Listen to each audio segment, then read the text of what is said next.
io lo dico da Veneto in particolare, le attese sull'autonomia ormai la pazienza è arrivata al limite.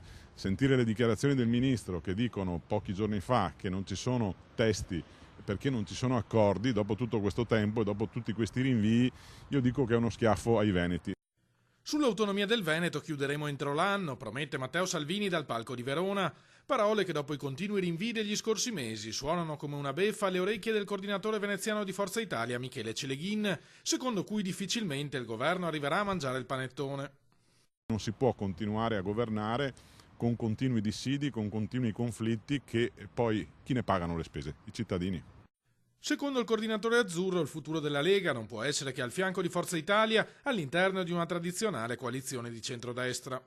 La coalizione di centrodestra in questo momento deve rafforzarsi nei propri valori, nei propri ideali, ma soprattutto nel programma che ha presentato, che quello è l'unico vero contratto di governo che c'è per gli italiani.